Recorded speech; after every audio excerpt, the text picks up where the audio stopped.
Hey guys, it's Tyler here, taking over the YouTube channel to bring you guys a review on Resident Evil 3.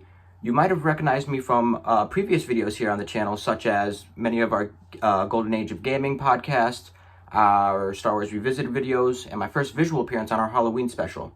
So with my introductions out of the way, let's get right into it.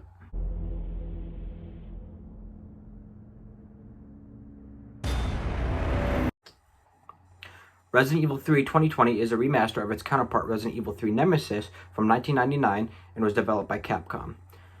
The story has us following Jill Valentine, a member of STARS who, ironically enough, teams up with a platoon from the Umbrella Biohazard Countermeasure Services, or UBCS for short. Jill is ultimately trying to find a way out of the city while also being pursued by one of the Umbrella Corporation's creations. Project Nemesis was the result of infecting a T-103 model Tyrant with the Nemesis parasite in an attempt to kill all STARS members. So basically, if you guys recall Mr. X from the remake of RE2, they basically stuck a needle into one of his models and made him more stronger and more intelligent. And let me tell you, it worked. Nemesis will charge at you and is no stranger to decking you in the face if he catches you off guard.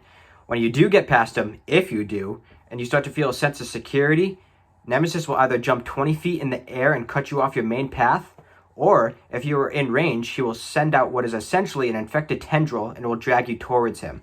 Not only does he have 3 times the attacks of Mr. X, but also does them 3 times the amount. He will rapid fire his attacks and you'll be dead in seconds, left wondering what your next move should be. One of the new features that Capcom added, as you could see in the clip, was the perfect dodge. The perfect dodge is essentially the only real counter you have to attacks in this game, whether it be from a zombie, from Nemesis, or any of the other various enemy types that I don't want to spoil for you guys.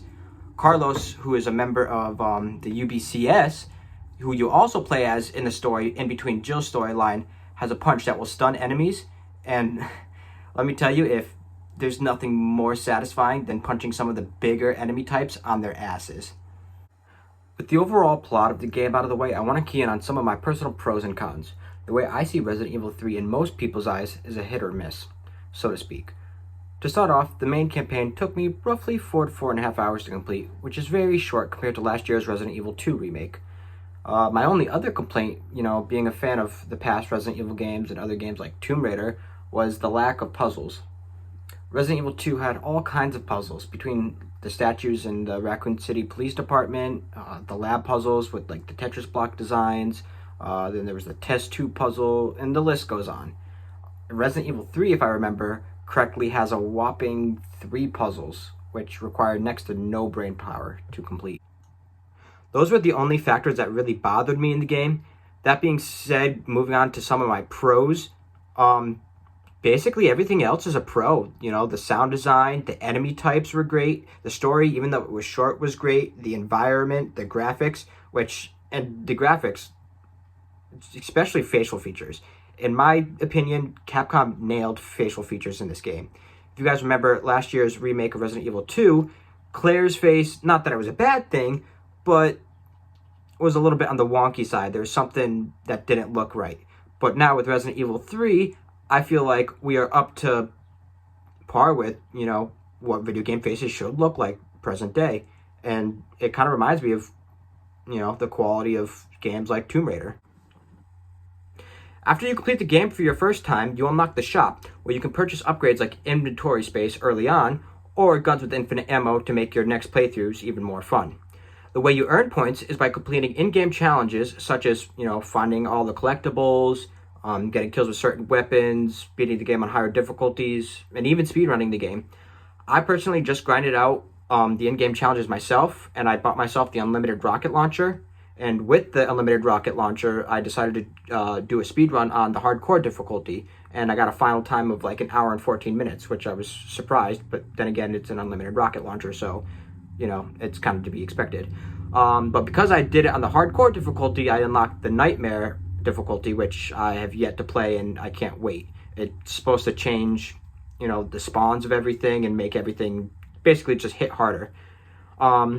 The ability to purchase these upgrades is, breathes new life into your next playthrough and adds a ton of replayability. As I said before, I think this game is going to be a hit or miss for most people. It's a very short game, which I fear may affect people's opinions on the $60 price point. And even though there is a ton of replayability, there's nowhere near the amount that there was in Resident Evil 2 between Leon and Claire's both side A and side B of the story.